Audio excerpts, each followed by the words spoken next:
آخر مسجد اقصی میں نمازیوں پر شیلنگ۔ مومنو، یہ نہ سمجھنا کہ یہ ظالم جو کام کر رہے ہیں اللہ ان سے بے خبر ہے۔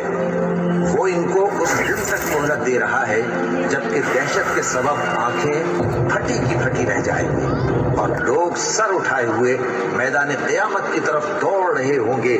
ان کی نگاہیں خود اپنی طرف لوٹ نہ سکیں گی اور ان کے دل مارے خوف کے ہوا ہو رہے ہوں گے۔ اور لوگوں کو اس دن سے آگاہ کر دو جب ان پر عذاب آ جائے گا۔ تب ظالم لوگ کہیں گے کہ اے ہمارے پروردگار، ہمیں تھوڑی سی مہلت عطا کر تاکہ ہم تیری دعوت توحید قبول کریں اور تیرے پیغمبروں کے پیچھے چلیں۔ تو جواب ملے گا، کیا تم پہلے قسمیں نہیں کھایا کرتے تھے کہ تم کو اس حال سے جس میں تم ہو زوال نہیں ہوگا؟ چاک دامن رفو کر کے لکھتا ہوں میں، زخم سے گفتگو کر کے لکھتا ہوں میں، درد گانے کو بھی حوصلہ چاہیے، آنسوؤں سے وضو کر کے لکھتا ہوں میں، اپنی سانسوں میں آباد رکھنا مجھے، میں رہوں نہ رہوں یاد رکھنا مجھے۔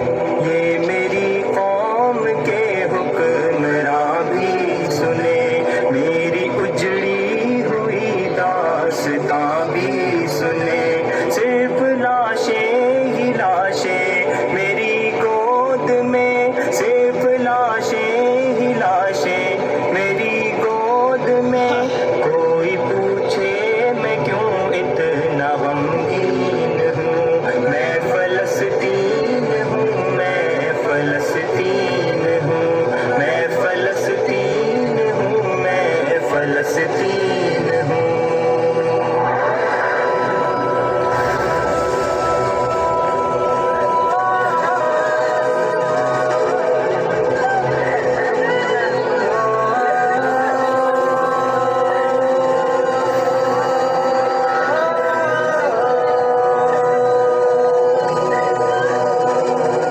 آئے تھے ایک دن میرے گھر، آئے تھے دشمنوں کو بھی تنہا نظر آئے تھے، آئے تھے ایک دن میرے گھر، آئے تھے دشمنوں کو بھی تنہا نظر آئے تھے، اونٹ پر اپنا خادم بٹھائے